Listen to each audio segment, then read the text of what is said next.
No Driving Gloves. We're a combination of gearheads. John, the instigator, Derek, the conservative, Will, the builder, Sean, the racer, and maybe a guest. Invite you to listen while they sit down, have a drink, and discuss cars. Subscribe to the podcast with No Driving Gloves.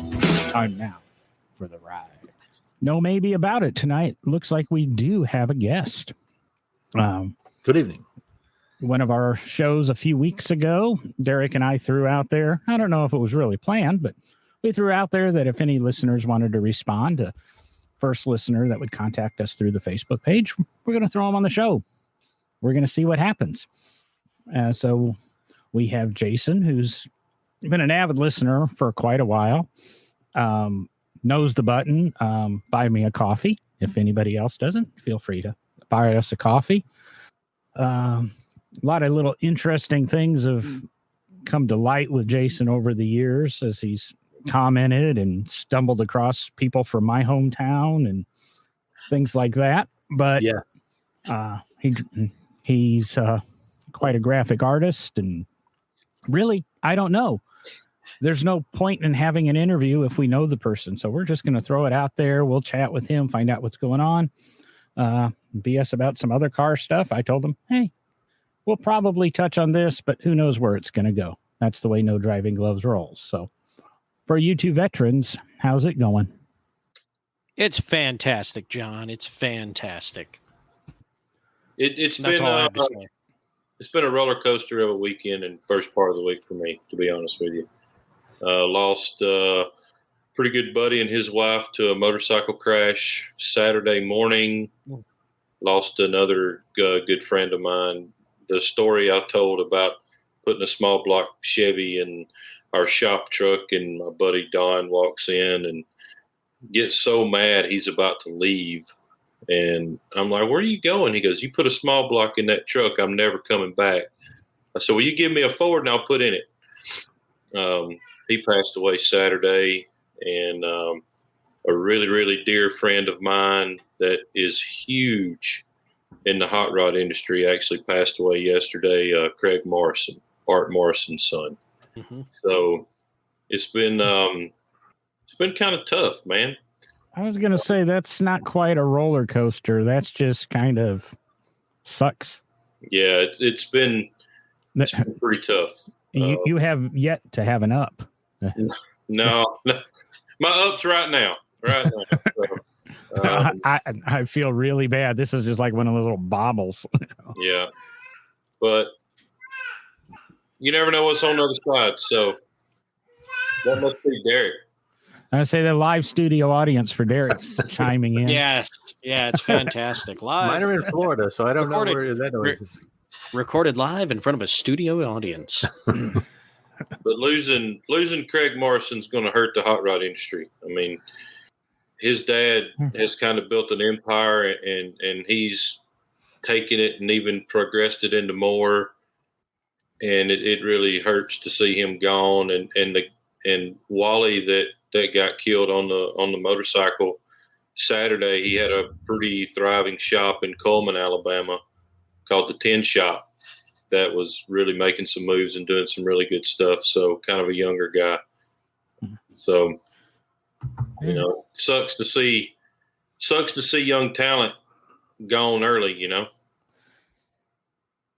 I don't deal well with empathy and death and things like that. I always want to make a joke, so I have to be quiet. I apologize, Will, but that's all right. So we all deal with it different ways. Yeah. Yeah, except most of my stuff's socially unacceptable, kind of like my life. Oh, all right. I brought us down. Somebody bring us back up. So, go for it, John. Say less than 30 seconds. I got a timer on you, Jason. Fill us in about you. Well, I really enjoy listening to the podcast. There's a lot of places that over the years, I don't know, there's a terrible dynamic in television where you used to be able to go to the Speed Channel and you could watch auto race, you could watch Formula One, you could watch NASCAR, you could watch them rebuild a car, whatever you wanted to do. And it seems like now, you know, this company's got sold to ABC Sports, Fox One, and then you have to go here for a race. You got to go there for a restoration program. And it's all over the board. And, everybody wants you to have a $49.95, download an app to watch this race or that race, whatever. And it's so hard to catch up. So what I've settled on is finding places on the internet that I really enjoy watching. And there's about 3 shows I really like to check in about once a week and see what's going on there, and this is certainly one of them. A couple of them are across the pond over in England. I watch a couple of guys over there that do some things, but when you talked about buying a cup of coffee, I think no better way to help someone out like that's trying to have the podcast like you guys are doing and contribute to that a little bit. I probably should do actually more than what I do, but if you're going to send $50 a month to somewhere like Motor Trend TV or some of them other places, you might as well spend $20 or $40 someplace like this every once in a while and try to help somebody that's trying to do the grassroots of it and develop it into something. So, we do appreciate that. I think, I don't know if we've actually talked on the show, but we've talked after the show that this is kind of a break for all of us. It gets us away. So thanks for coming, Will. We have fun doing it.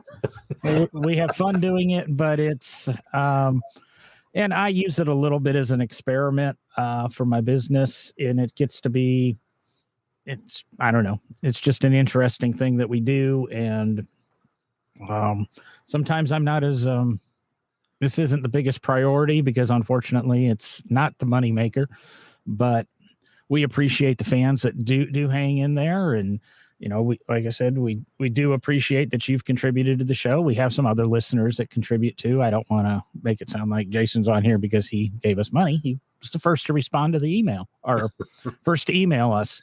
Then we did get a couple other responses, and who knows, maybe somebody will pop on a little bit later. So I want to jump in because Jason and I have gotten to know each other pretty well, and not even because of somewhat because of the podcast, but Jason is also a Corvette fan and a Corvette owner, and coincidentally, it was actually kind of funny the first time we met in person. It actually took Jason, I think, a minute. He didn't realize, I think, that I was the same person from No Driving Gloves as curator at the Corvette Museum. And it was kind of interesting seeing him put that together and go, wait a second, you're the same guy I listened to the podcast of. That was crazy. I guess, yeah. I don't know that I've ever asked you, Jason, what got you into cars? What got you into Corvettes and just the car passion in general? I don't think we've ever had that conversation. When I was probably 6 or 7, I remember my parents going over to some friends of ours, and I was going to do that today. I was going to try to network and find where those folks were at and what specific car. I know that when we would go over there about 6 or 7 years old, we'd be in the kitchen. My parents would be playing cards, and every once in a while they'd go out in the garage, get a pop or something from out in the fridge, and when they would open the door, I always I know that it was a mid-year car. It was a 63 to 67. I don't know what specific year. I mean, I can identify them now, but not when I was 6. And I actually, frankly, I don't know if it was a silver or more of a silver blue color, but I do remember the mid-year car. And that was my first, wow, that really set me back. I mean, I've seen this car and that car and every other car go by. But I never really, nothing really stuck to me like that. My dad, when I was growing up, he had a 69 Dodge Charger and a 63 Impala, two-door. I got some pictures of that that I found just recently. My mom gave them to me. But anyway, but as I got older, a friend of mine, when I was probably 19, his mother had passed away and she left him some money. And she said, look, in her letter, I want you to do something nice for yourself. Get yourself a car. I know you like cars. Don't feel bad about it. I want you to buy something like that. So he and I went around for probably, 6-8 months looking at different cars. And he ended up getting a 85. Excuse me. Let me back up. I'm sorry. My first job when I was 16 years old was mowing grass for a guy that had a really nice place. And he had bought a new Corvette that year, which was 86. And it was a burgundy 86 Corvette. And he left the keys and he said, hey, if you ever want to take this car out and go to town and wash it, feel free. And I said, oh, okay, sure. Well, my mom worked for Bill, the guy whose yard I mowed and took care of all week long. So I decided one day to go ahead and load the car up, take the top off. Took me forever because you got to take those bolts out. I finally figured that out. I'm driving down the road. I'm 16, driving a 1-year-old Corvette. And I'm up at the stoplight and I hear, Jason Roger Hill, get that car back right now. And I'm looking around like, who in the world? And my mom is next to me at the light. And so I had to take the car back immediately and not ever drive that again. But that was my first drive of a Corvette. And that's how it sort of ended, was her fussing at me to get back home. But a couple of years later, when Mike was looking for his Corvette, turned out he bought an 89 Burgundy, and it looked exactly like that one that I got in trouble driving. So just over time, it's just happened to be Corvettes that popped up. I've owned several Porsches over the last several years, but I got tired of having to wait for parts, and you have to buy a special Pentocin or Pentocin or whatever their fluid is called. And, you can't just go to Advanced Auto Parts. And that's one of the things I like about certain cars that I buy now is you can go to Advanced Auto Parts and get stuff. Of course, the internet helps out now too, but 10 years ago, I just grew tired of buying certain cars because you had to wait forever for parts. So, but we have a few other cars. We have a Jaguar 1990 V12 convertible. That's a wonderful car. You're one of the few people that will ever say that. Yes, the Lucas Electrics is not the best. Yeah, in fact, anytime I ever have any trouble and you go in the garage and you're doing immediately, the word Lucas just pops up in your head. So, but anyway, I digress. What color is that one? It's red with a black top. We saw one of those red black top at the 1990 Chicago Auto Show. My family used to always go up to that. And I know my dad just really, really fell in love with it, but it was a year or two longer before he could afford something like that. I think, being responsible as a business owner. And that's how he ended up with his Viper. So he ended up buying? He ended up buying? He never bought the Jag. He was still in love with the Viper we saw a year earlier there, and was waiting for that to arrive. I was actually scrolling through. So speaking of Lucas, you guys know the story about their experimental vacuum cleaners, right? And why they didn't build them? Because they sucked. No. It was the only thing they tried to build that didn't suck.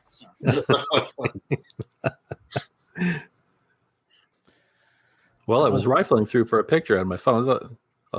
Well, there's part of one. There's part of the picture. Look at that. Well, that's not going to help you much, is it? Well, it's an audio podcast too. How did Will do that? We're just throwing it out to the streamers there. You got to go real close to your camera. Yeah. There you go. There you go. Yeah, nice. Yeah, and look at that. Look at that red C7 hood. Look at that. But over the years, it's really funny. Derek mentioned how I put these two together. That wow, this is the same guy that I listened to on the podcast. How I just thought that was so strange. What's even stranger than that is I'm at my desk one day listening to No Driving Gloves, and a guy from our office, Bart, he's our head sales guy. He goes, What are you listening to? And I said, oh, I like to listen to this podcast. It's No Driving Gloves. And usually I'm dismissive like that because not a lot of people are into listening to podcasts about cars, or unless you're a car guy, right? He goes, oh, because that guy sounds really familiar. Do you know who that is? And I said, well, that's Derek, and that's Will, and that's John. And he said, John who? And I said, John Viviani. And he says, no. And I hope you don't mind me throwing this in there, John. But Bart says, ask him if he ever remembers if doing a rainbow rack at the something wherever back in Peoria.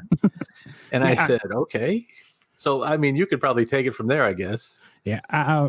Rainbow rack was something that was supposed to be a challenge. The bar owner was trying to clean out all the schnapps that he had found when he took over the bar. And a rainbow rack, it was, all these different flavors of schnapps, and they were $0.25 a piece.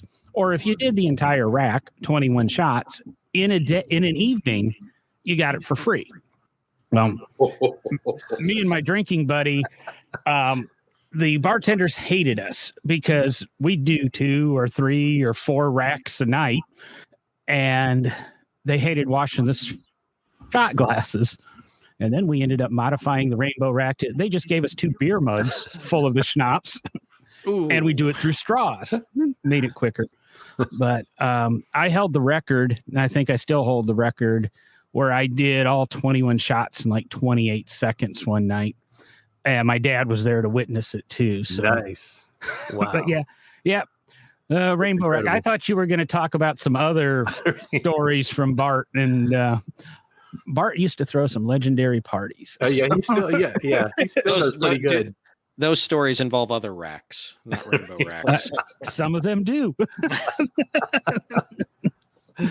But it's amazing that Bart and you know each other, and then I think when I first started listening to the podcast, I heard Will's voice and I thought he sounds like he's maybe from the South. And as I paid more attention, I was like, I had to Google Big Oak Garage and I had to find out where that was at. And when I found out it was in Oaks Bluff, I was like, wow, that's down by Auburn or thereabouts, just past. Yeah, we're about an hour and a half north of Auburn. Okay. Yeah. If you draw a triangle between Chattanooga, Birmingham, and Atlanta, we're kind of right in the bullseye between all 3 of those. So just I remember it. Will, aren't you just a little bit outside of Gadsden, isn't it? Yep, Gadsden, Alabama. We're kind of Oaks Bluff is like a bedroom community for Gadsden. Oaks Bluff is kind of like a bedroom community. Not a lot going on. Big Oak Garage. I was going to ask you, since it's car related and we were on the Bart topic, has he ever showed you a picture of his old Monty SS? No, but he hasn't. No. Mm-mm. You need I've to heard ask about him. it though. Yeah, you need to ask him if he's got a picture or something. It was very well custom painted. It would probably be very 80s. You know, it was kind of an aqua that faded into a purple, and it was one of the best fades I had ever seen. It was a fairly well-known car, and I think we all lusted after it a little bit. I don't know whatever happened to it. You know, I have a way of just disappearing out of people's lives and then reappearing.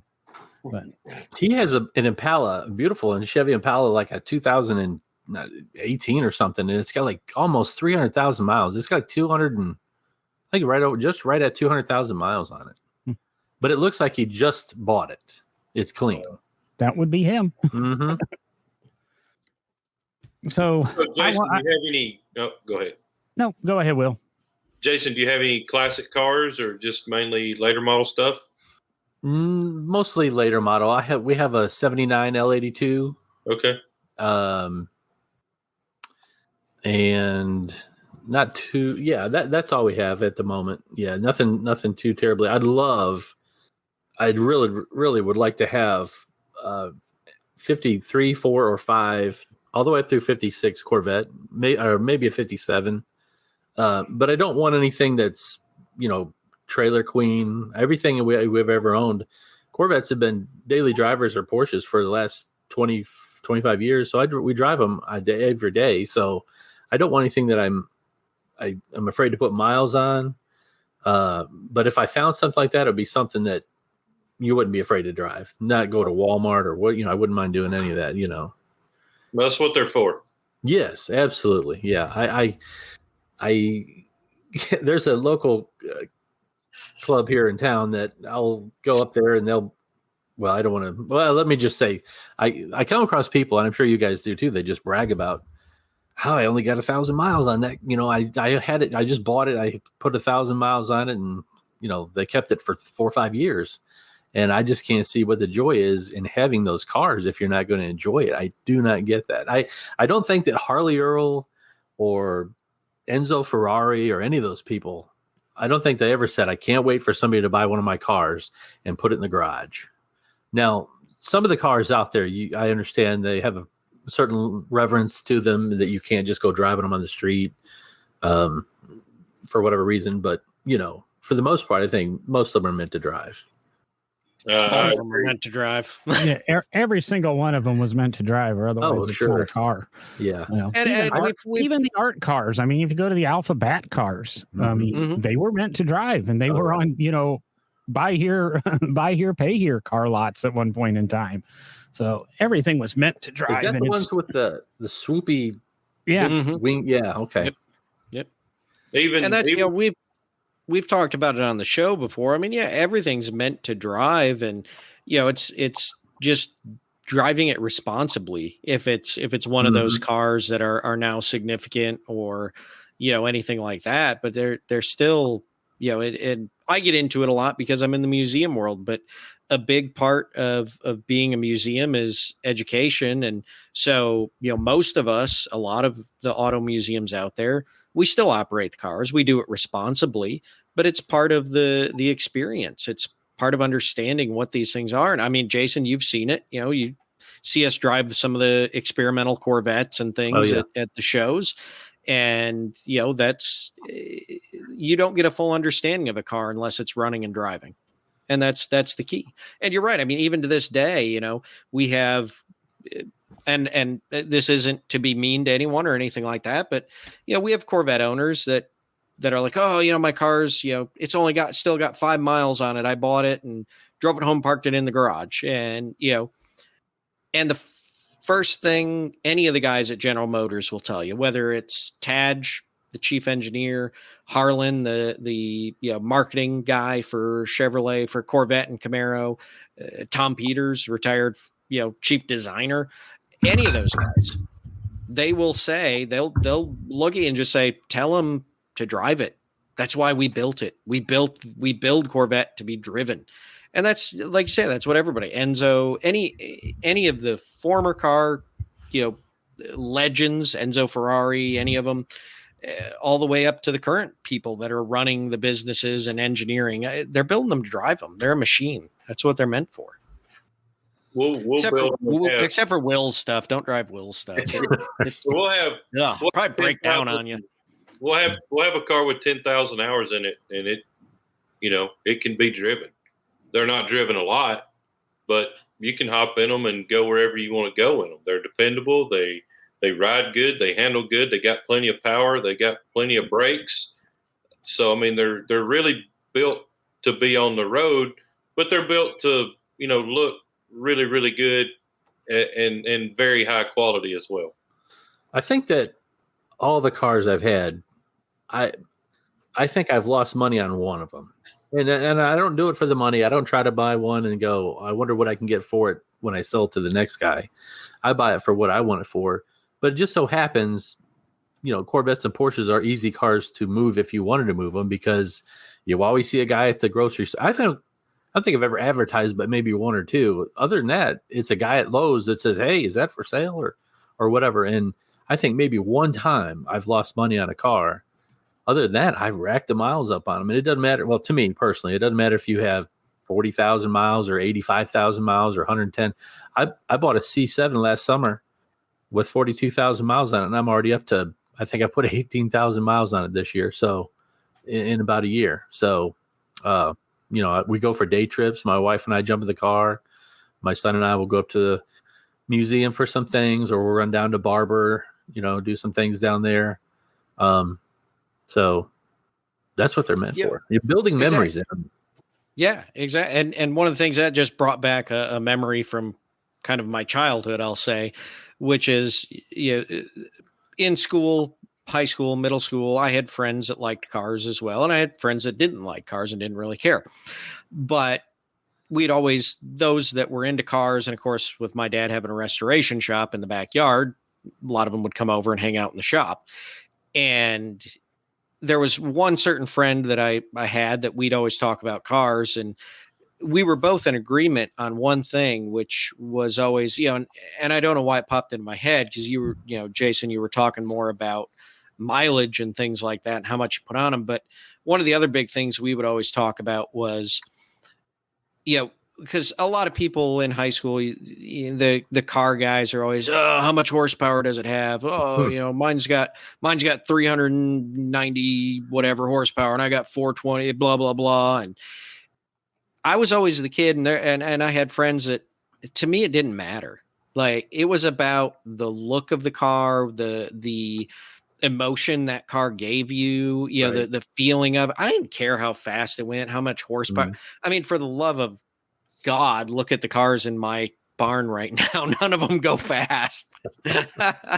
they're teens, 20s, 30s era stuff. And then the modern stuff I have are a micro car and a Ford Falcon with a 144 cubic inch engine. I'm not about the speed. I mean, do I like it? Do I like getting in a Corvette and taking it around the track at work? Do I enjoy driving them on the road and going places? Yes. I mean, it is fun, but to me, it's about more of what you were talking about, you know, driving it, enjoying it, making memories in it, and all of that. And you know, it kind of sparked that memory in me that, you know, we used to talk about that. And I don't know, to me, who cares how much horsepower it has and how fast it can go? Cause I want to go out and drive it and cruise the back roads and have fun. Mm-hmm. I want to go do burnouts and donuts. Nobody cares. Gotta have power. Yeah. Power. You know, just for that, once I get the Lloyd fully like roadworthy, I'm going to attempt to do a burnout in the Lloyd and send a video to you. If you can't do it, let me know. I'll come up there and do it. I promise. Nicholas asked me the other day, my son is 16, and he asked me, he says, hey, how come I can't get the tires to spin on your car? I was like, where are you spinning my tires on the car at? And you have your own car. Go. So I thought, you know what? Memory. I said, don't beat them up. These Michelins are crayons for the asphalt, but still, you have to be respectable of it and watch where you do it. And but anyway, I explained the traction control buttons, which I'm gonna get new tires now. But anyway, don't do it leaving a Cars and Coffee. right. Of course, yeah. I try or if you're driving a Mustang. Oh gosh, memories. I have my best friend back in high school, Dave. He bought this like 76 Ford Mustang. I'm trying to remember the body. I know the body style, and I'm not good with my Mustangs, but I think it's 76. Charlie's Angels comes to mind for some reason, but anyway. Mustang 2. Mustang 2, yeah. Yes, that's what he had, and it was this good front end. That's about it. It was like this butternut yellow color. A good front what did Will just say? A good front end. That's a front suspension. About it. Okay. Rack and pinion disc brakes. Well, he was just so proud of this car. He hadn't had it a week. He came down to the house, and we were backing out of the driveway. And he goes, "We got to go for a ride." And I said, "Okay." So we backed out of the driveway, and he just gassed it. Just gunned it as best he could, and the car shaking and vibrating and everything else. And it's like, I didn't really think much about it. I was 16, So I happened to look back, and my dad's at the mailbox, and he's just kind of doing this little number. And on our way back, we see all this stuff all over the road. And my dad's out there with a broom, and apparently whoever he bought it from just filled it with Bondo. And so whenever he was shaking the car by gassing it or whatever, so we got out of the car, and he just fell to his knees and hands in the face, and he was, the whole side of the car was just gone. Nothing but Bondo. Mustang 2. Not the Mustang. That's not a crack at the Mustang, folks. Just the one that Dave had. Wow. That's okay. We usually crack jokes about the Mustang owners. So Speaking although of Mustang, I know the designer that did the Mustang too, so I'm going to be nice about that because he's a good friend. So what was he thinking? What? He was doing his job. Man, I had a guy yesterday I was talking to about podcasting, Derek, who said, you do that, you're doing that car podcast, and who do you have on it? The guy that builds hot rods and the guy from the Mustang Museum, right? And I said, no, the National Corvette Museum. He goes, oh, no, not him. The guy that's just down the road at the Mustang Museum. No. You guys have a good night. Who is this friend, John? I'm gonna need an address. Oh, you got to be nice. He's probably gonna be a podcast client in the near future. Oh, well, I don't have to be nice. He doesn't know who I am. So speaking of memories, I have to throw this out there if I could. I'm gonna be 50 June 28th, so I wanted to do something and I'm trying to think of different places to go. I'm looking at, and I know it's money, but wanted to go to Pebble Beach or something like that. Everything I looked at online, all their tickets are sold out already. The ones that are like where you're on the podium, where you're watching the cars come over and the confetti goes, that's all sold out. And then the next area from that down is sold out. So I really don't know what the $700 tickets buy, but is there even a point to go in anything like that if you're not going to get to?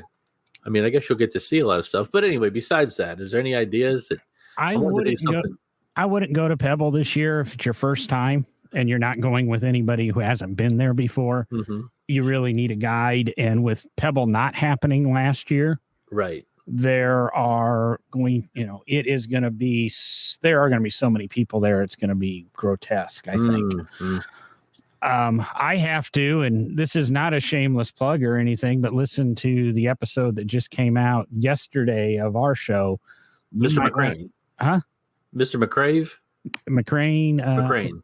Yeah. And McCrane. I would consider going up to his event and doing the whole Woodward thing. Mm-hmm. It's the week after Pebble. And there's a ton of stuff around that. And it sounds like his organization is going to throw a whole bunch at it. That's, if you're looking for something to do kind of in that August, Pebble, because the amount of money it's going to take, if you're not going with somebody, I think you're going to spend a lot of money that you're going to realize, I shouldn't have done this. I should have done that. Mm-hmm. That's nothing against Pebble or anything, but there's, kind of as he said it, when he was doing, when he was doing Monterey and, Steve Earle and the, Historics at Laguna Seca and doing the first auction, you could do everything on a Friday, Saturday, and Sunday and still be home Sunday night, to now you have to pick the event you're going to go to and you have to pick the car you want to see at an auction and play all the schedules. And it's shuffling a lot of things to go out there. But I looked around for some other, there's the Amelia Island. I found Kennelin. I actually messaged the other day asking Derek if he had any cars going there. Are there any other shows anywhere on the East Coast? Keeneland's there's a lot. Encore. Yeah, Keeneland's a nice Keeneland is a fantastic concours, and I'm pretty sure I responded, didn't I, Jay? I hope you did. You did. We're taking 2 Corvettes to that. We're taking the 2-rotor and the 63 Z06. And then another one I would recommend, and we happen to be taking a car this year, is what used to be the Meadowbrook Concours. It's now the Concours of America at St. John in Plymouth, Michigan. And it's one of the bigger and better concours in the country. Okay. And you just missed the Cincinnati Concours at Alt Park. That was this past Sunday, which I know because we texted.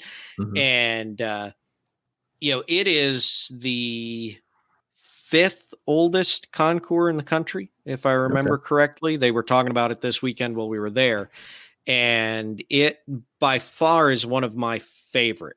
Just the setting at Alt Park and how they put it together, beautiful grounds, things like that. So highly recommended for next year, seeing you already missed it. But I would probably consider, if it was me, either Keeneland or the Concours of America in Michigan. I'm not sure. I've heard good things about the Greenwich Concours, but I've not been there. And I also don't know when the Greenwich Concours is this year, or if it got canceled, anything like that. So that would be another one to look up. Okay. Las Vegas? He said East Coast. Well, do you understand what the East Coast? And there's this river called the Mississippi, and it kind of divides our country. One side's the east half, the other's the west. You can go to SEMA for what you can go to Pebble Beach for. You can go to SEMA for a lot less than what you can go to Pebble Beach for. If you wanted to, absolutely. Of course, getting in is not the easiest thing, but you're a car guy. I'm sure you're associated with a car-related business, automotive-related business, and you can go that way and get in. John needs to register us for media badges. Come on, John. Well, I thought you were working on that. If not, I'll call my buddy tomorrow, and he was. All you got to do. Actually, I was just working on it a second ago. All you got to do is go online and register. It's pretty simple. I have to shamelessly tell you that many years ago, when I was working for a newspaper out of college here in Alabama, which I live in Franklin County, okay, and I wanted to go to the Cleveland Grand Prix in Ohio, which is where I'm from, and so I used the Franklin County newspaper down here in Alabama, and I didn't misrepresent anything, but I think they assumed I was from Columbus, Franklin County. So they were giving me all access, everything. And so that was an awesome time, because I got to, this sounds something, but I'm walking between these two transport trucks, and it's me and my dad. So I got a photographer to go with me. Right. So it's my dad and I were walking through, and we're walking between the transport trucks, just taking our time, enjoying a little shortcut from here to there.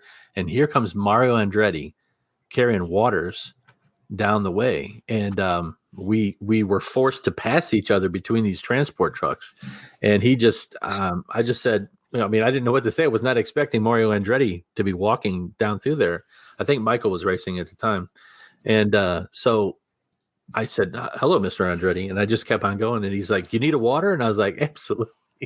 So I got a water, or my dad got a water from Mario Andretti, because he said something about, I'm thirsty. Where can we find some drinks? And, my dad is saying this, and I'm like, you realize it's Mario Andretti, like literally walking towards us like 20 feet away. And my dad's going, oh, here we can find some water. So here comes Mario Andretti with water. It was so awkward, but I was like, Dad, that is, I didn't do this and explain it. I did, after he left, I guess, but we ended up getting a bottle of water from my dad, from Mario Andretti, which was kind of a neat story. But anyway, that was at Media Credentials is where that was going. Yeah, I've got a buddy, and he's big in the automotive industry, and he and one of his friends, they go to all kinds of events with Media Credentials. He can get it. He manages to pull Media Credentials anywhere, and he's my contact for getting us some pretty good deal or things at SEMA. He's been on me for a while, but with COVID and all that, I need to call and reach out. Him and I got to have a breakfast. But is that your buddy that built the Cybertruck? Is that who that is? No, not quite him. Oh, but do you know what I did this week? While you're talking Cybertruck, you test drove a Cybertruck? No. Put your deposit down on a deposit. I was going to say deposit. No, I did not put a deposit on a Lightning. I did put my name on the list for the Santa Fe, and as much as I hate it, the Maverick. But we're going to see. Well, John, it's been nice having you on the show. Well, you keep calling me the mini truck guy, and I think it's I'm going to write it off as a podcast expense, because I need to have the latest mini truck. Oh, I didn't even think about that. I got no driving gloves sticker on my truck. I could write that off as advertising for the show. Oh, man. The percentage of the car payment that is equal to the amount that the no driving glove sticker covers. Mm-hmm. But no. What did you guys think of that? These new mini trucks that are all of a sudden hitting the market? I'll be honest, the Lightning's very impressive, but for me to do a Lightning, it's going to be $60,000, and I spec'd out my Maverick, and it's only $29,000. Is the Lightning a small truck, or is that? I know they used to have a full-size special edition tricked out engine. The Lightning is the new all-electric F-150. Okay, starts at $49,000, and with 1,000 pounds of payload, it supposedly has like a 380-mile range on the batteries. And it's got a complete power bank in the bed, so that if you're like a construction worker or a site foreman, you can pull the truck in and everybody can power their tools and charge their batteries out of the truck, and you can go home. And overnight, it supposedly will, I'm assuming you're on a 240 charger, but it will completely recharge the truck and be ready for the next day. And Ford's coming on really strong with their electric products, and the Lightning really impressed me, and it'd be really cool if they did a sport version of the electric Lightning. Why doesn't Ford come up with some new names for their products that they're reinventing?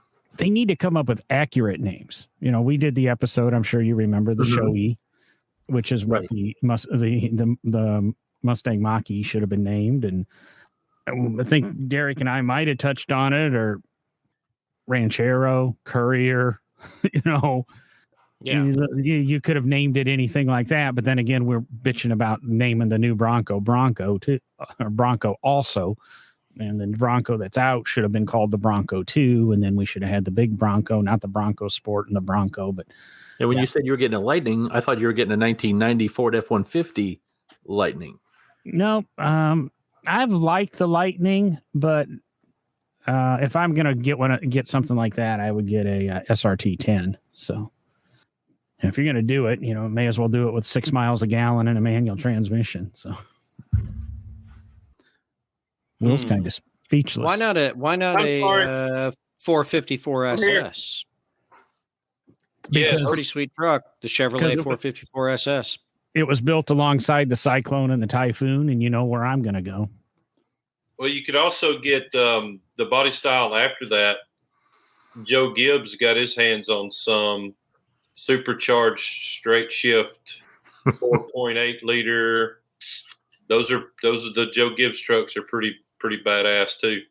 When I had my 2012 F-150, the dealer I buy virtually all of my Fords from, and where I've got my order placed, they had a Jack Roush F-150 that was a dark blue that faded to a really bright blue that went Roush lowering kit on it, Roush exhaust, Roush supercharger. And I came really, really close to buying that one.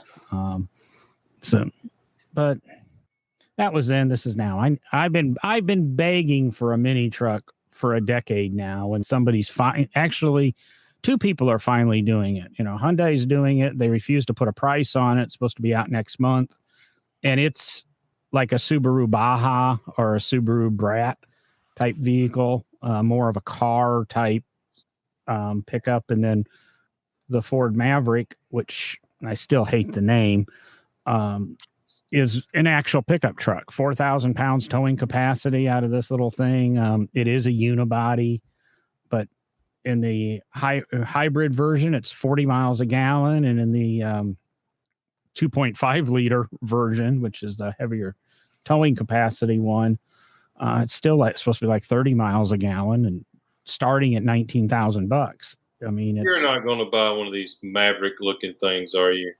I've got my name on the list, and I'm really think let's go buy a Honda Ridgeline. It's smaller than a Honda Ridgeline. He doesn't want anything big like a Ridgeline. What about a Maloo? Would you ever buy a Maloo? I don't know what a Maloo is. You've stumped me. Oh, for real? Yeah, honestly, I've never heard of one. It's a Holden, but they do make them in the U.S., or they do have some here. Is that the they stumped the panel for real? It's the Holden. I've always just called it the Holden Ute. The Ute. They're famously known as a Ute, but the Maloo is the Holden, the GTO version. pickup. Yeah, them things are bad. Yeah, exactly. There you go. That's a good way to describe it. The GTO pickup. Yep, badass. That's cool. That'd make a nice truck. But do you have to have a new one, or just because of warranty and so forth? Or because I don't work on cars, I don't like working on cars. Nobody's going to work on a Holden except me. So, or a yes, there you go.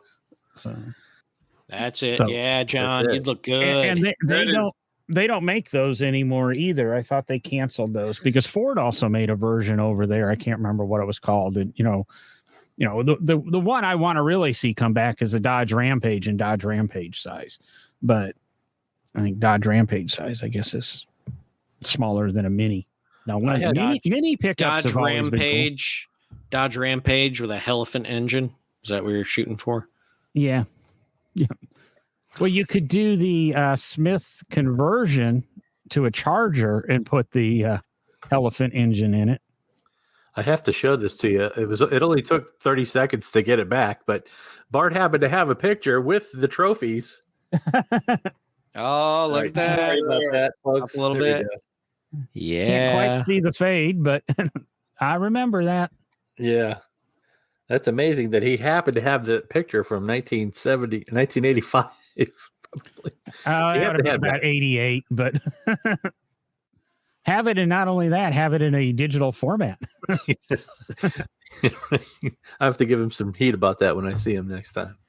Of course, my phone's full of my pictures too, so I cannot complain. Yeah, see, and I've lost all of my pictures. I've got an occasional CRX one that'll pop up, and I've got one me standing next to my 024.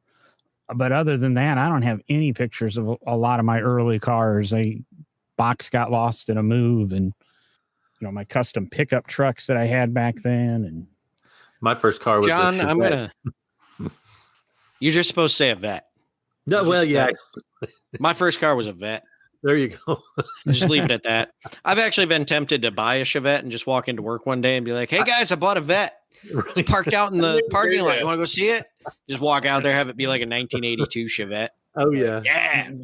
We had a guy in high school that he always talked about driving his Vet, and it was and I went to a school where guys actually drove Corvettes to school. No, his was a Chevette. So John was rich. That's what he's saying. John grew up rich. He's just rubbing it. That's why I drove an Omni 024 to school. I need you actually, John, to get the Ford Maverick and send it to Will and just have him change where it says Maverick to Ranchero and drive it around. Can we LS swap it? That's what we need. Sure. Why the hell? What LT swap it? Why the hell would I want to put a Coyote in it? Chevy motor. See if it can handle a Coyote. Hey, we got one of those new Godzillas in and running already, so we could do the new Godzilla in it. You understand? I like the fuel economy. Now, what I would be willing to do is a Maverick with the new Ford Lightning drivetrain.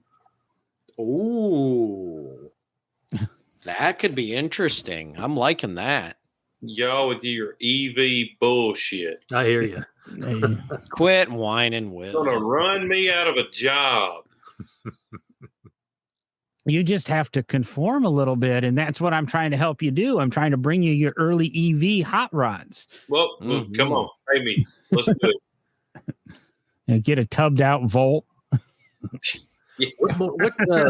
What is there much left to do? Like, these Teslas are coming out of the box just as quick as can be. So what more could be done? I mean, aside from the styling cues, you're talking the styling cues. The new Model S Plaid that runs the quarter in 962. Oh yeah, by Jay Leno of all people. Yeah. Didn't he just set a record in a? Yeah, yeah. And they did it, unlike Dodge, that with the Demon. I think their quarter was like 987 or something, and that was the record. But they waited for this special barometric drop in temperatures and that to hit and do that run at the precise time. Now, Tesla went out, put Jay Leno in it, and said, go. And he runs a 962 quarter, and it's 0 to 60 in like 1.7, I think it is. But that was an awesome marketing skill for somebody, I guess, because it was funny. I was listening to a podcast, and Jay happened to call into it, and he had just finished the run, and he was talking about it, and I said, that's pretty damn quick. But they blew right over it, didn't think anything of it, and then the following week they're going, we could have broke that story. Right, Jay wasn't supposed to tell us that, because he had literally got out of the car and called him and said, hey. He was talking about going to the Cars and Coffee or whatever, and at the coffee, whatever, I can't think of the name of the restaurant they all do it at. Spit it out, John. Blah, blah, blah, blah. That's all, folks. But yeah, the model, you get the Cybertruck Plaid edition, and that'd be a reasonably quick vehicle. Why do they call it Plaid? Is there that Spaceballs? Oh yes, yeah, right. Yeah, the fastest versions of all of them are Plaid. Mm-hmm. And God only knows what they cost, but because we're talking Model S and that, $200,000 probably. But I want to see a Cybertruck painted plaid. Bring it to me. I guarantee you somebody's going to wrap their Model S plaid. I'm going to Google it right now because I'm guessing somebody's already done it. I was thinking about those seats that Porsche used to put in their cars back in the 70s when they were orange plaid, green plaid, red plaid, whatever you wanted. And they were stylish, then. Lotus used to do that in the Esprit, too. Just that upholstery is impossible to find. Guys trying to do original Esprit. Didn't Ford do some plaid-looking stuff in some of the Broncos, too? Some of the early Broncos in the 60s? I believe so. It sounds familiar. Just because I've been researching Lloyd microcars recently, Lloyd microcars had plaid seats.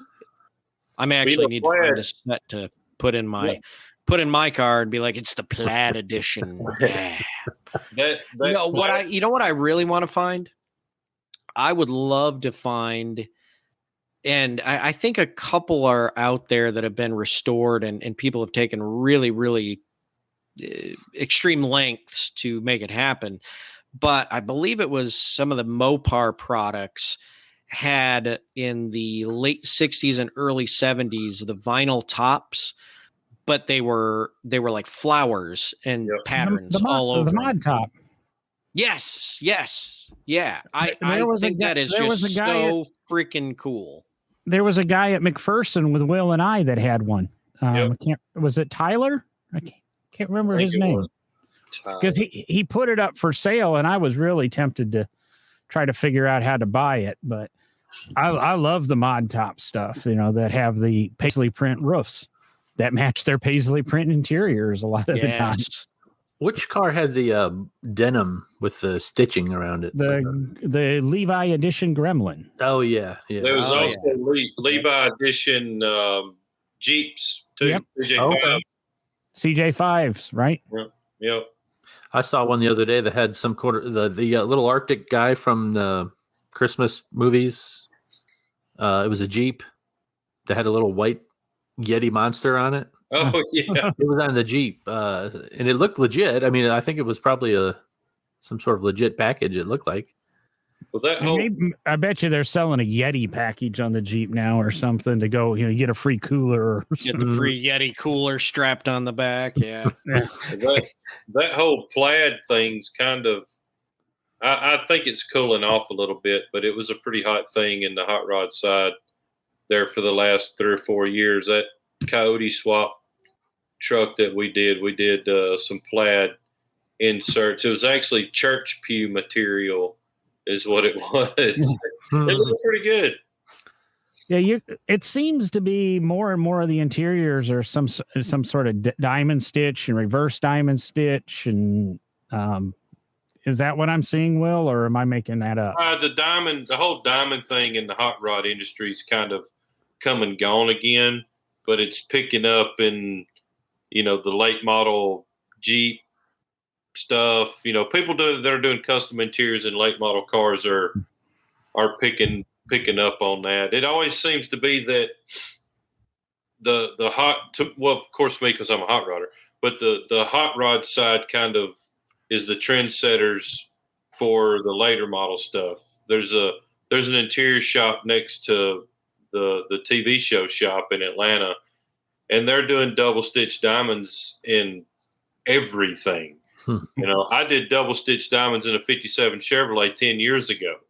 And it's just now, and then it caught on. The interior shop that done, I bet they done 5 or 6 cars in a row where they had the double stitch diamonds. And you're seeing it, like Cat Skin offers it as a kit that you can buy for your new Jeep or your new Chevy truck or Tahoe or whatever. My new Maverick, because my Maverick's only available with cloth interior. At least in the trim level I chose. I wish the Corvettes were available with cloth interior. That's the only, to me, I'm not a big leather person. I like cloth, but every car we have is leather. Even my Chevy Colorado was leather. I just had a conversation on one of the Facebook groups about that, and I love cloth interiors. Oh, me too. I I think they grip better. I think they're cooler. You don't have those 400-degree seats. I don't care if your leather seat's air conditioned. It's still 400 degrees before you turn the car on. Oh yeah, absolutely. Maybe Derek can take note of that. Need some cloth interior. Oh, those are nice. I'll let Harlan know. Yeah. That's church pew material. That's nice. It's also blessed. I love it. And that's the cool thing about. I think that's one of the cool things about customizing cars. Doing a custom car or a hot rod, anything like that is sweet. These don't have to be. You can get creative. You don't have to use automotive material, automotive parts. You can go to Joann Fabric and look at their fabrics they have and pick some crazy fabric and put it on the seats, or look at their different whatever and add it in as part of the character. Actually, one of the coolest, I don't know if I can say one of the coolest things I've seen, but a kind of cool idea I just saw this weekend at the Cincinnati Concours. There was a 28 Model A in the class I judged. I judged the pre-war vintage class, and 28 Model A Roadster. And I walked up to it, and it wasn't a bad car. I mean, it was an older restoration, fairly accurate, some things here and there that weren't quite right. And then I looked at the interior and the dash. If everybody's familiar with the Model A dashes, they kind of had those two stamped, bump outs in the dash. No, the gauges are right in the. No. The gauges are right in the center, and then there's just those two kind of raised panels. To the right and left of the dash are two kind of radius triangles that are indented. Yeah, radius triangles, just part of the styling, to make it look interesting. And they looked like burl wood. And I'm thinking, okay, whoever did this, they totally went too far with the interior. And the owner finally showed up to talk to us about the car and its history and stuff like that. And he said, oh yeah, check this out. He's like, I made these on my own, and I just thought they were kind of cool looking, but they snap right off. They were magnetic burlwood panels that he just magnetically stuck to the dash, cut out exactly the same way. Very thin magnet. So, I mean, it was flush. I mean, you could not tell that he had done it. And it was just kind of like, that's really kind of cool. You've added a little flair, but you can remove it and go right back to original. It wasn't, it was like, that's really wrong on a Model A. But then when he took them off, I was like, that's kind of a cool idea. I got to give you props there. And then you explain to him that when you show it, you need to leave those off, because I almost got your points. Yeah. That brings me to a thought that, when I was first noticing cars and trying to buy this and that, whatever, I kind of frowned on certain cars or brands, not like Ford Chevy thing, but I'm talking like, and I'll be careful when I tread here, but like maybe some of the import cars, when you see them at car shows, the way they got them all with the coffee can exhaust and then all the other they're doing to it and the big wings. But the more that I've, I guess, matured is the proper word in the car hobby, I look at it as that's that person's individuality that they're showing. And I used to be like, oh, I don't know about that.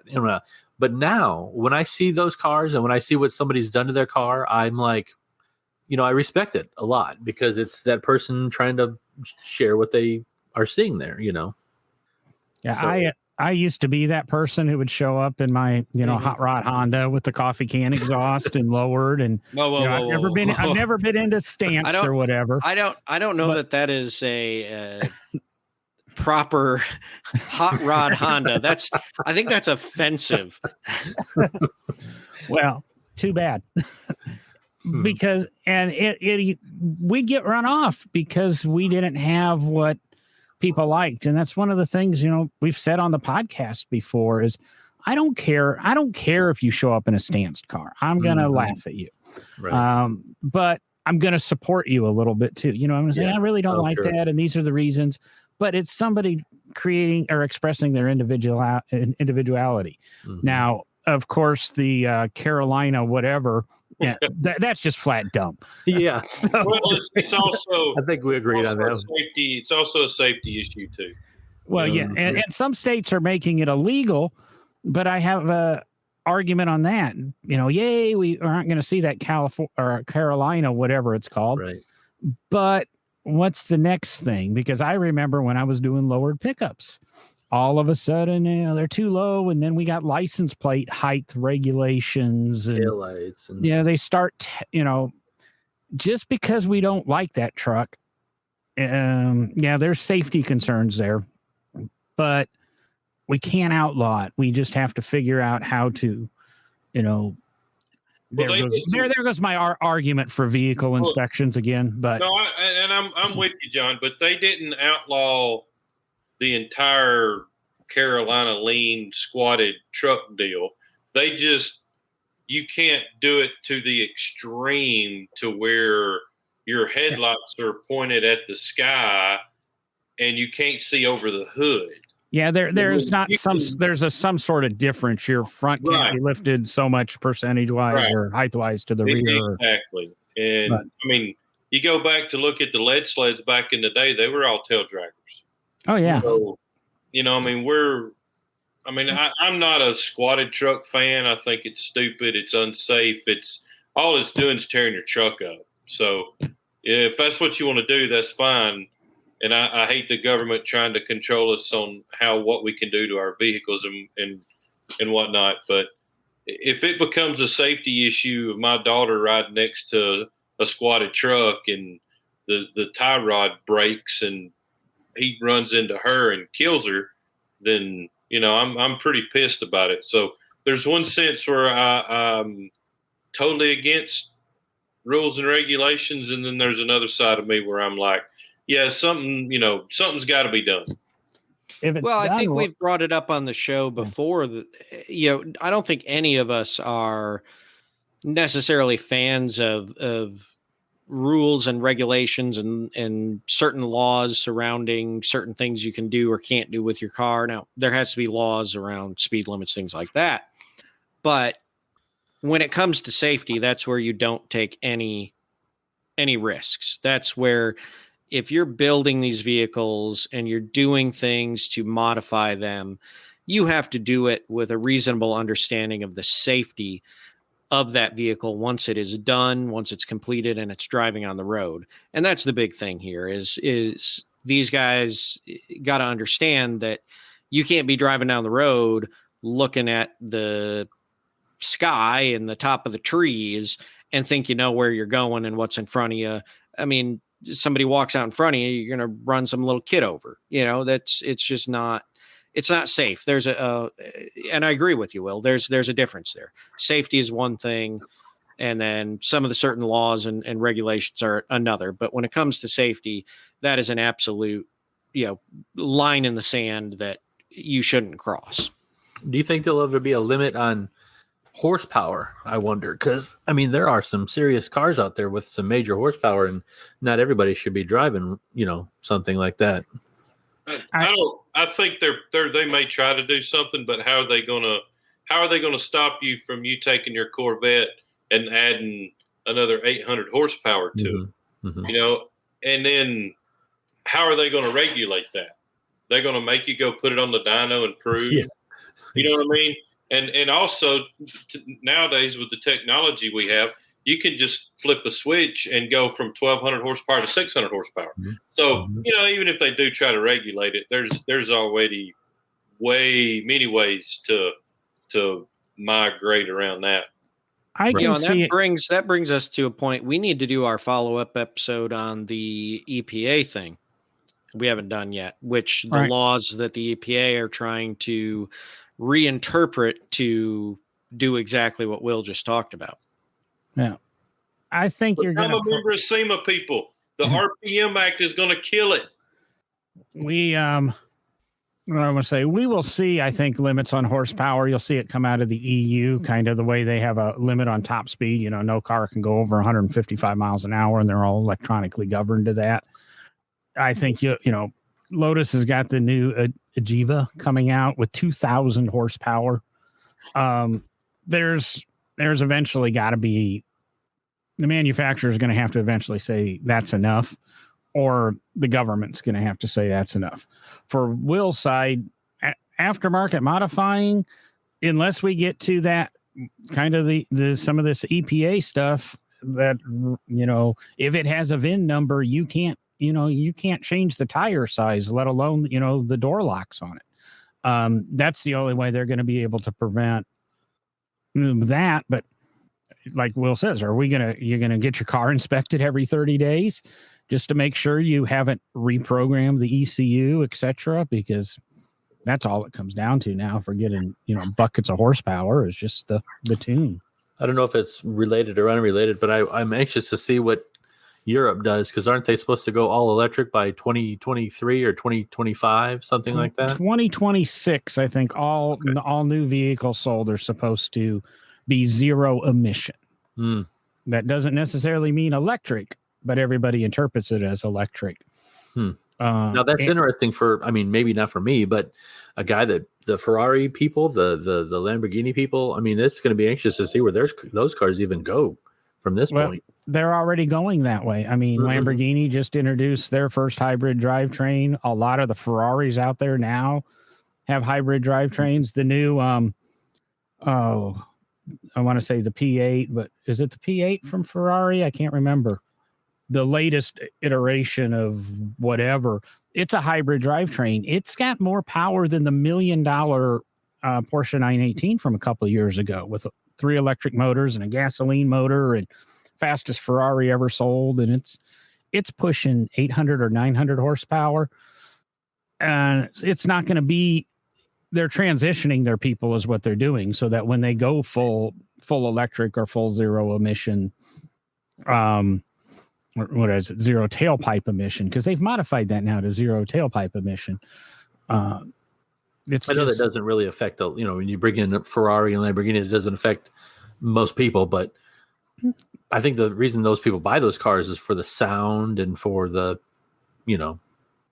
it's for a feel and such, but they've managed to move them all to flappy paddle gearboxes, Clarkson likes to say, and they can always electronically produce the sounds. And that's honestly, I think a lot of people don't realize that a lot of the cars you sit in, a lot of the performance cars you sit in, the engine sound you hear inside the car is coming through the speakers and not necessarily through the engine or the exhaust. It's just, again, one of those, we're going to get there, and you're going to wake up one day and it's going to be that, and you're going to know, how did we get here? And that's because we didn't pay attention to all the little hints and subtleties that they're doing. Everybody I know that has a Porsche Taycan loves it because it sounds like the Jetsons.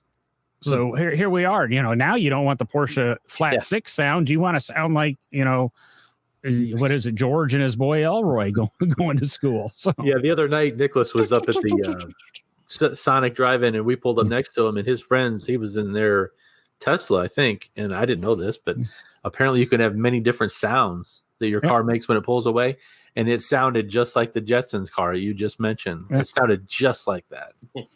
That was cool.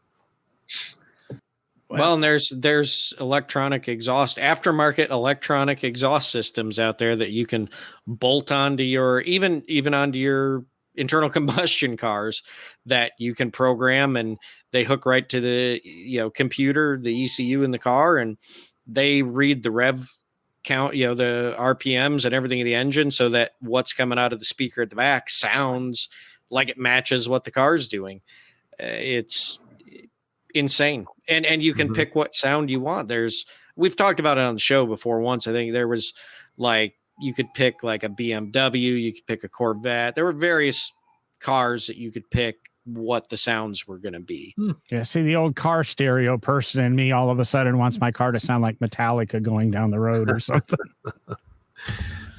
But we are at an hour and 10, guys. So we probably should cut it here, because we don't get the 10 minutes of editing out Derek's ums and ahs and oohs and whatever. So, hey, I'm going to guess that I did not do that bad tonight, because I've been watching myself. I didn't know after Mr. McGrave last night. I'm sorry, I don't remember offhand, but I I was like, wow, how am I even gonna come close to following that guy's steps?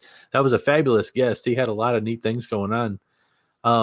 But what I thought about sharing, if I throw that out there, was something I've done over the last, since probably about 2010 or 12 is volunteering at the different places. It started at Barber Motorsports Park down in Birmingham, going there every year and volunteering at the, it was American Le Mans Series at the time, the different races they had down there. And then later becoming Turn 9 members out there at the Barber.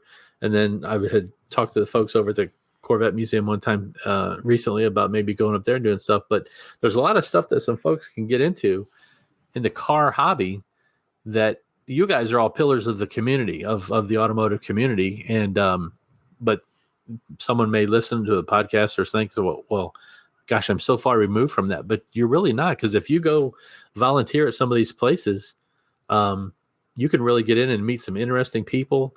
You get to see firsthand a lot of stuff that goes on that some of the people that spend hundreds of dollars for a weekend at one of these races don't get to see. But anyway, I had sent you a picture earlier, just a few minutes ago, John, in your email. I was gonna touch on it just briefly. When I was working at Barber one weekend, Dana came down to visit. I was at the American Le Mans Series race that was down there.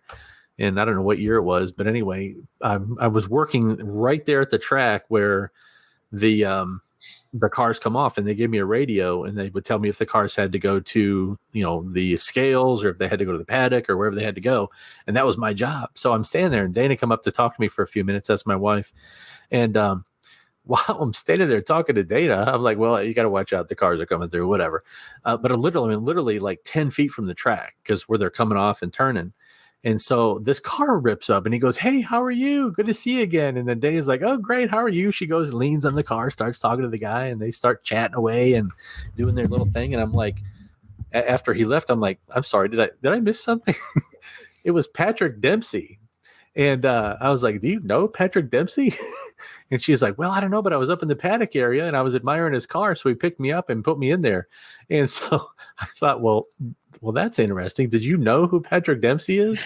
And I know it's some guy, was some race car guy. And I said, well, he's, Dr. McDreamy from Grey's Anatomy or whatever. And she's like, that's the same guy? What's he doing racing cars? And it was just a funny story, because I thought, you can meet some interesting people there. Like I mentioned, going to the race in Birmingham, and meeting, not really meeting, but just casual passing, Mario Andretti, and I've met Patrick Long a bunch of times. That is a super guy that races for Porsche. Boris said he was a colorful character. I've met him many, many times.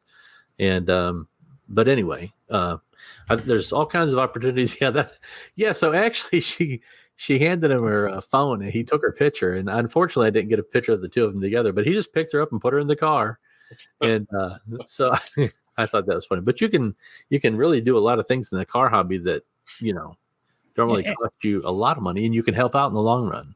Everything's obtainable. And I'll be honest, I didn't realize you were a member of the Turn 9 Club. Obviously I spent a lot of time there for years at Barber too. And, for what do they charge for that now? $100 a year or something? Well, we got the family plan. It was, I don't even remember what it was really. Whatever it is, but you get to go down and you get to have, lunch provided by, and eat in the museum and eat in, kind of a back area. But you're also eating with all the VIP guests that the museum has. And, you can stumble across, Alan DeCatenay's been in there before. Surtees, when he was alive, it wasn't uncommon to bump into him. And, it's like you said, it's very obtainable. And volunteering anywhere, whether it be the National Corvette Museum or Barber's or Mustang Museum of America down the road, or anything. All these places are looking for volunteers, and you get a little, inside the scenes stuff. Mm-hmm. I don't know if Will's got a volunteer program, but. And those kind of places could really use the help too. I mean, they're staffed, of course, but when they have their special events on the weekends, when normally their normal 25 or 30 people that work there can't handle thousands of people coming in, it's nice to help out and do your part in the end. And I know what Barber specifically is, if the race is divided up into like 6 shifts for the weekend, 2 each day, if you just work like 2 shifts, they give you all access for the entire weekend, and it's really nice. So yeah. Jennifer put together a really good plan when she took that over. I give her a lot of props. I mean, I don't talk badly.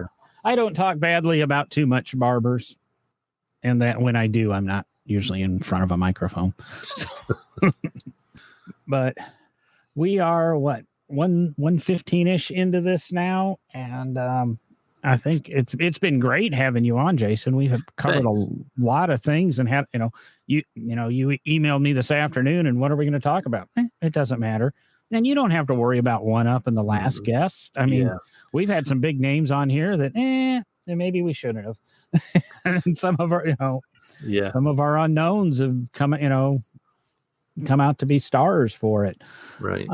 I will say we had Farah on about a year ago. I can't remember what episode it was, but he finally, and I guess I don't plug his podcast too often. He finally had his dad on a very recent episode of The Smoking Tire. And if you don't know, his dad is one hell of a businessman, and has worked for some billionaires. And I think Matt said during the show, this little midget billionaire designer, I think he likes horses and the sport polo. His dad used to be president of that company. One of the best business podcasts I've listened to in a long time. So don't sacrifice your subscription to No Driving Gloves to go, subscribe to the Smoking Tire, but go over and listen to that and listen to him to interview. I think it's Roger Farah. Fabulous episode. And, I give people props when they deserve it, but I got to tell you something that really, the reason I kept listening to this podcast is that everybody is real. Everybody, I listened to you guys for a long time before I realized the capacity that you guys were in your professional careers. And, nobody ever really speaks down on anybody. And I'm not talking about guests or anything. I'm talking about, you listen to some podcasts and you might as well, they're just speaking way above, the average listener, I think. Well, and I think everybody brings something to the table here. We just say, this is like if all three of us were in a bar and you walked in and you heard us chatting cars, you joined in, and, there's a lot of our podcasts are playing just as well as tonight's was with you. Yeah. Just sitting there at the bar doing rainbow racks. What can I say? Yeah, you would. I'm a totally different person after 4 or 5 rainbow racks, and that's not because I'm flopping on the floor. But there were many nights from Mulligan's that the bartender drove me home because.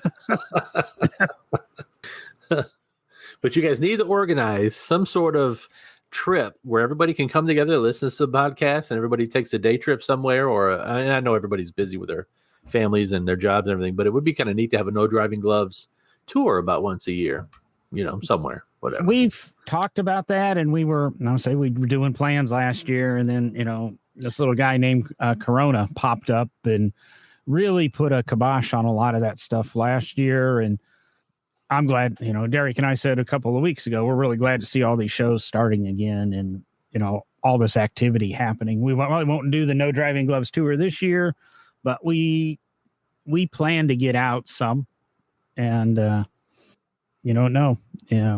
Why not? Yeah, we really wanted to do something with Will earlier this year, and not to say that we won't do it later on in this year. So, but I say we do it November. Meet up at Big Oak and go cruise through Little River Canyon. Sounds good. Hey, I was going to come to Big Oak anyway because I'm just south of Muscle Shoals, so I need to check out Will's garage over there. Yeah, you're not far, a couple hours away. I'll do it. Now, see, I've always wanted to come up your way and do kind of the music tour, so and see the studios and things like that. So, there's a lot of stuff to do. Mountain Brook Driving Club just did their covered bridge tour on Saturday. So there's a lot of things we can do in Alabama. And we've talked about, I'm actually in talks with a previous guest, one of the little side projects about trying to organize some tours. I worked for Jeff Stone for years, and I did not know that he was the same guy that did the Great Race with Corky Coker. I had no idea that was the same. I never knew it. I should have known when both his sons are named after cars when he would come in the office, but I didn't. That's another fun weekend, but I can't remember if it's happened this year or not. Has Coker done his thing yet this year, Will? I know it's not Coker doing it anymore. They didn't have it. They didn't have it? Okay. Yeah. Put that on your... What thing? What the thing Coker cruise in. Yeah, where they shut down Chattanooga downtown, and they don't do it downtown anymore. That kind of too many people. But they are the Chattanooga Motor Car Festival is happening this year. Yeah, and that is the concourse, right? The concourse, is that what that is? The Chattanooga concourse. Is that the same thing? It's not quite a concourse. It's just as they say, the Motor Car Festival. It's kind of a la Goodwood revival somewhat. They've got a track, and they're doing some cool things, and we'll be there with some Corvettes. So, well, I'm going to go ahead and push this little button over here, and been great again having you, Jason, tonight. Thank you. Good having you, Jason. Thank you. I was glad to be a part of it tonight. Good to meet you, Jason. You too, Will. Nice to meet you. Thank you for listening, and remember to look us up at nodrivinggloves.com. There you can find back episodes, links to products we recommend, and links to all of our social media. Be sure to tell a friend about us. No Driving Gloves is edited and produced by J. Lewis Productions.